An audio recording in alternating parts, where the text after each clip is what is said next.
too. No, you're not going anywhere. Not going anywhere. Still not driving today. Okay, Lori is headed out and I am staying here, which means I am here alone again today.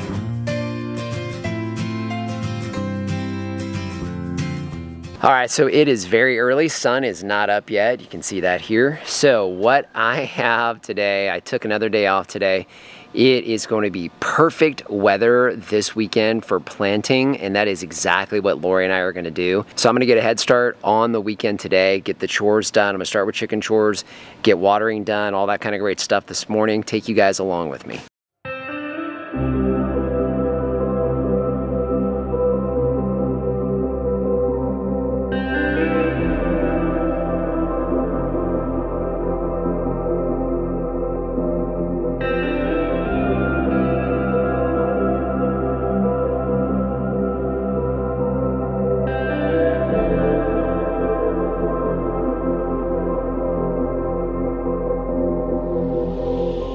They're happy and well fed, plenty of water. One thing I wanted to show you guys is these Everbearing Mulberries. Hopefully I can get a good shot with the sun. These Everbearing Mulberries have come in really, really strong this summer, which is pretty normal. Mulberries grow great during the summer times here, and hopefully you can pick it up. These guys are pushing 7 to 8 feet tall, and they're getting nice and wide. Just beautiful, beautiful trees. So we did have irrigation last night. I need to go and walk the orchard just to make sure we didn't have any problems with any of our irrigation ditches. So I'm gonna go take care of that real quick. And then I have got to actually get some tree planting done today.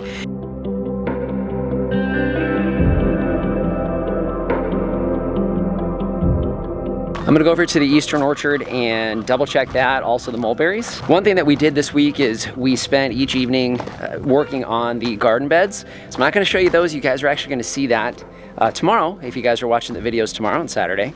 And then I'll give you guys an update, but it's a much larger and long-term project than we realized.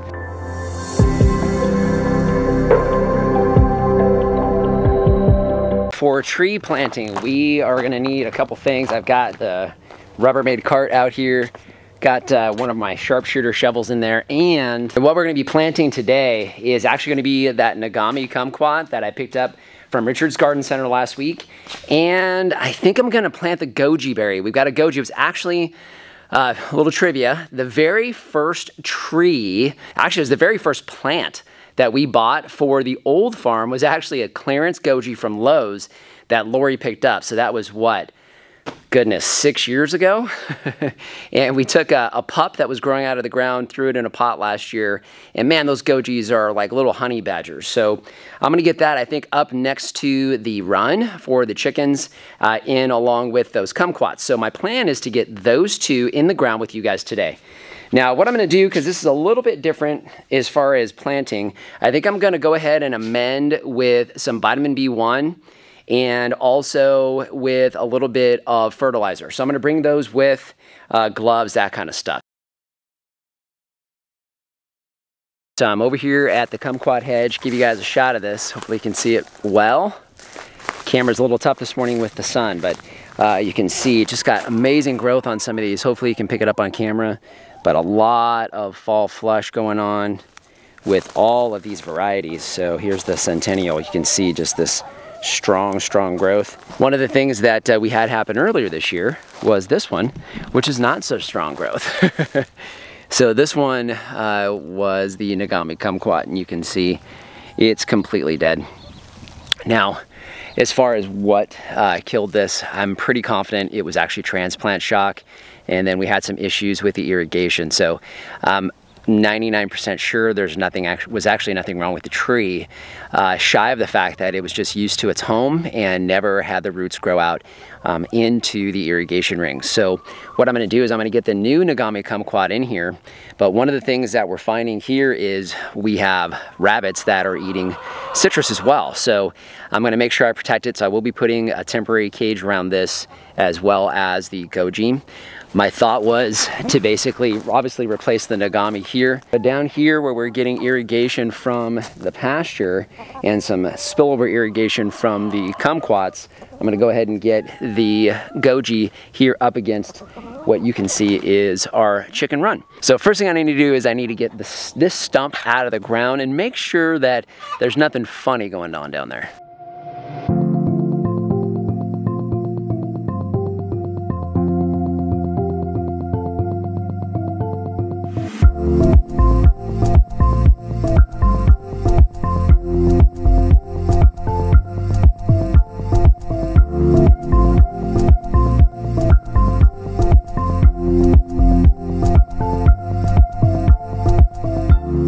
You can see it just never grew out of the root ball. I'm not sure you can pick it up on camera, but not much in the way of real bug activity outside of a little bit in the irrigation ring. You can see there's plenty of moisture down here, so it definitely wasn't that. And overall, I mean, the roots look okay. The rootstock is probably still okay, but I know the rest of this is completely dead. We were testing that out. So what I'm gonna do is go ahead and knock off as much of this dirt as I can. I don't plan on amending the soil at all here because we generally don't do that. And this soil that was in this pot, I know, was actually in very good shape.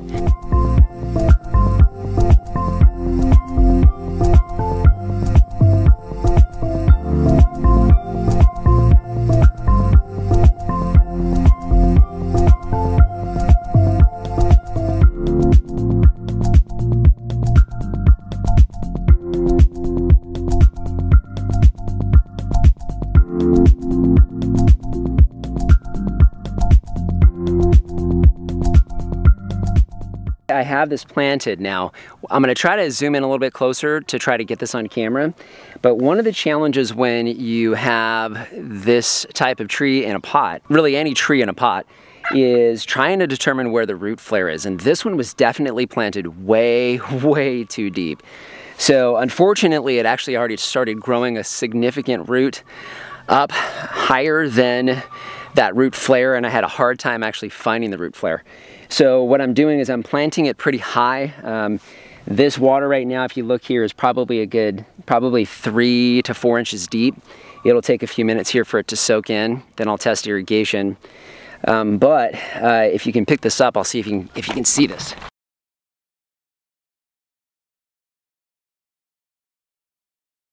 Essentially, there's a pretty good sized root that's coming out basically from the trunk. So you know, that makes me a little concerned for this tree. I couldn't get down to the root flare completely. The way the ring is designed, that mound in the middle that'll be around where it's watering is definitely a lot higher than the base of that. So I'm hoping that that will make up for it a bit. Obviously the weather is about perfect for planting. We're gonna be in the 80s this weekend, so it's gonna get a good jump start there. I did add some vitamin B1 and also some fish emulsion. So definitely it's gonna give it every opportunity to do well. But the rootstock's got me a little concerned. So I'm gonna go ahead and get the mulch back onto this one, and then we're gonna go take a peek at where that goji is gonna go.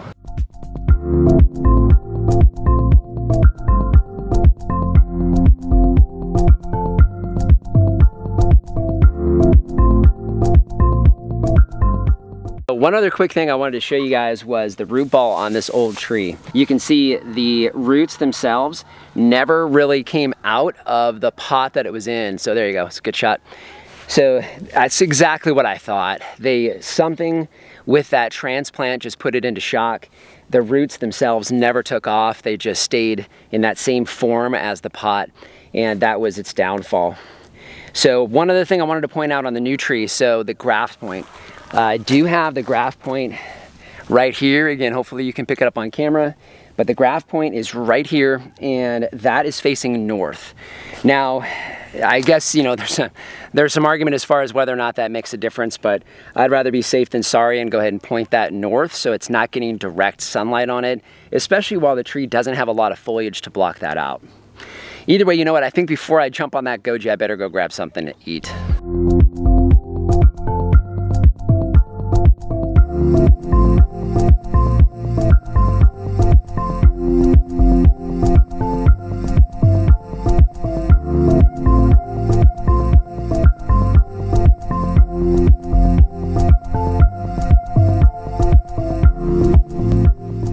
Breakfast was fantastic. Eggs, bacon, and toast. Can't beat it.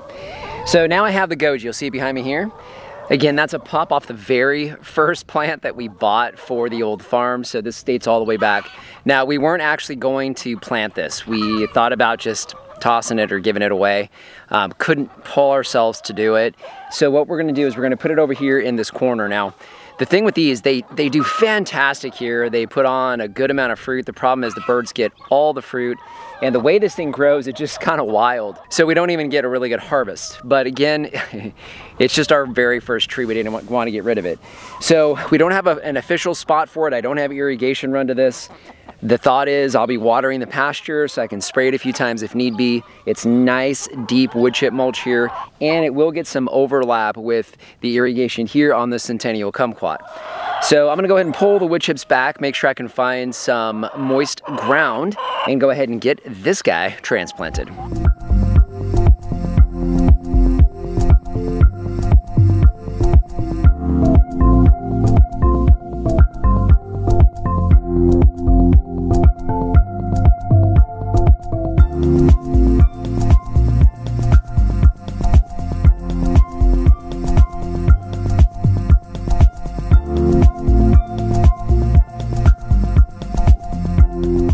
So that'll give you a shot of the Goji. So we'll see how it does.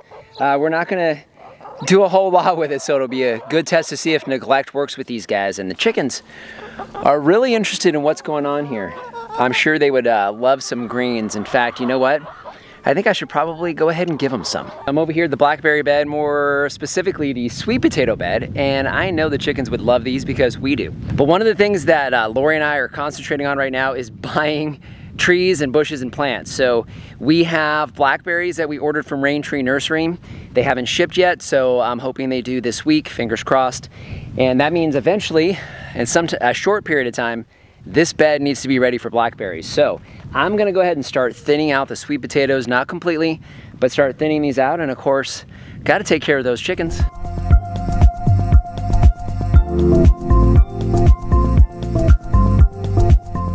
Looks like I hardly made a dent. I guess a little bit. Still, you can see it just looks really, really good. Now we've got these acorn squash right here. They are doing fantastic, and I know they need some more sun. So I wanted to make sure I got plenty of the vines away. You can still get a few more trips out of here, but let's go see how the girls like these sweet potato vines.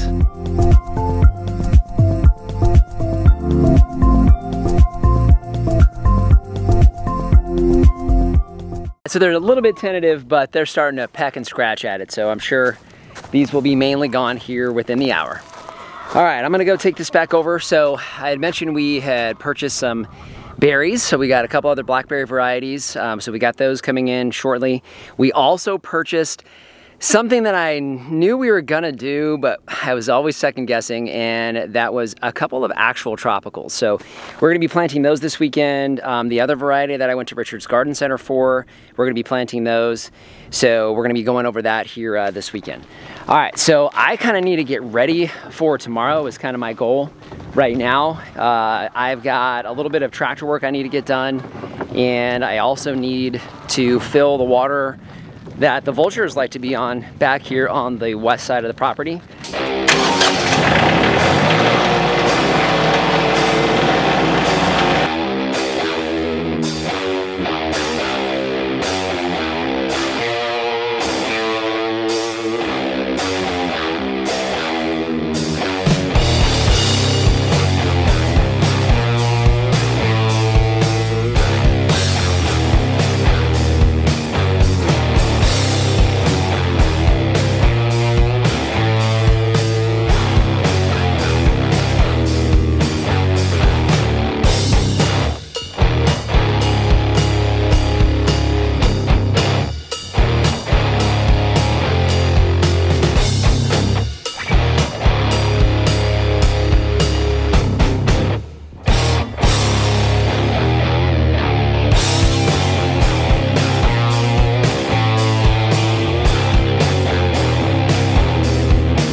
you saw me working on this pile here. That's actually the leftover dirt from the garden beds. So we had ordered 28 yards, I believe, and I'm guessing we have, I don't know, 2 or 3 yards left. So we did go a little shallow on the beds. That was kind of on purpose, just to make sure we had enough of it. And we also wanted to have some extra in case we wanted to use it elsewhere. And then you saw me take some ABC from those piles. I'll tell you what, I really love having just ABC sitting there ready for me to use for any given project. So, need to go grab the trash pickup today. But one of the things that you'll kind of get a peek at over here is where we're going to be working tomorrow morning. So we're going to be taking the trees that we bought last weekend and also the trees that Lori bought this week, and we're going to be planting those tomorrow. I think we're going to get part of it on the vlog, and then I do want to do a special on the one type of tree that we're putting in here in the front and kind of why, like timing wise, why plant it now, and the type of tree, that kind of thing.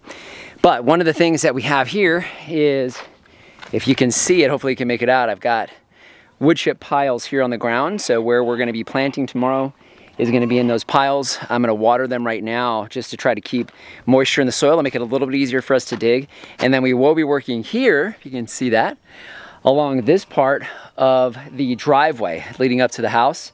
We're going to be planting specific types of trees here, and that actually is going to be tropical. So we figured get it close to the house and we'll be okay. But that's not for today. What I need to do is I need to get these wood chip piles watered. It's getting warm, and I actually have some work to do inside the house today as well to kind of prep for tomorrow.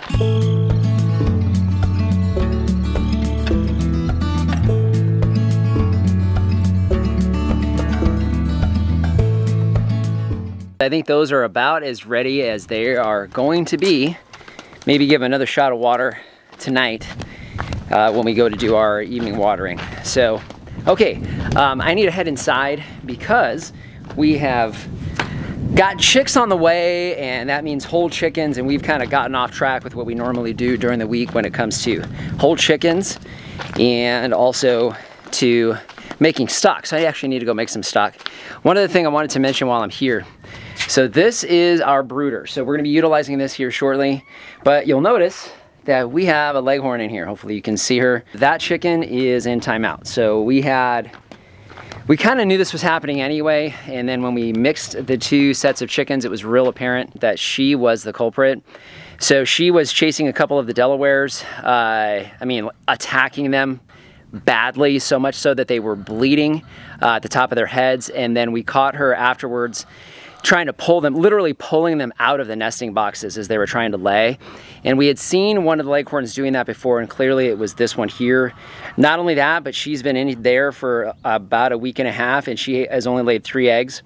So she actually may be our egg eater as well. So one of those things when it comes to homesteading or farming, we've got our old set of layers that we are going back and forth on whether or not we're gonna go ahead and process those. We typically do. Obviously, we still utilize the meat.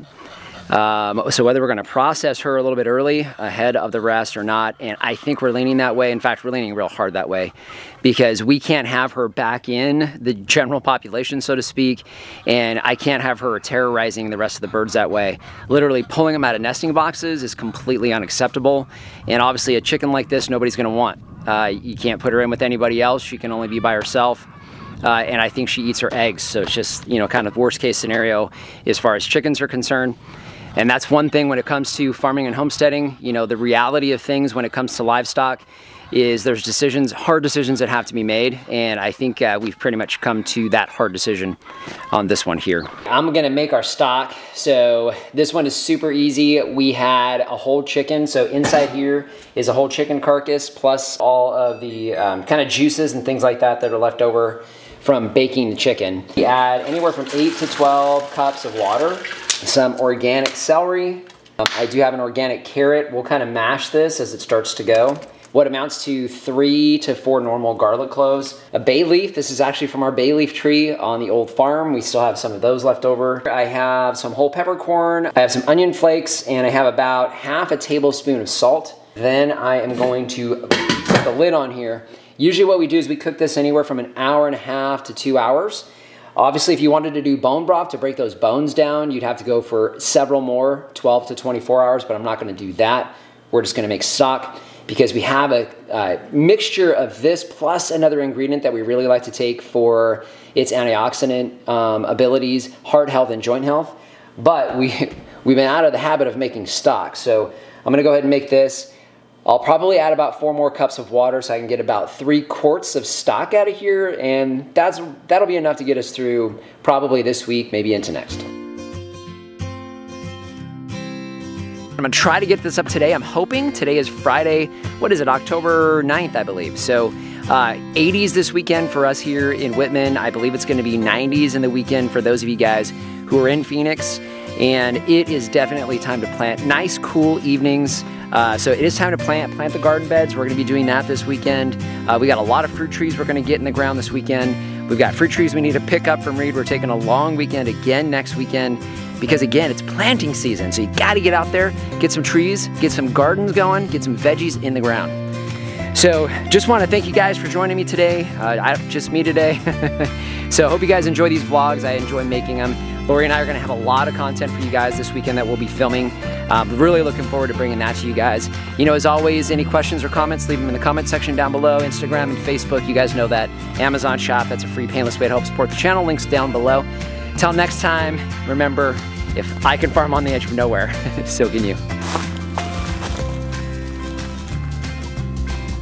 There. All right, can't even see it.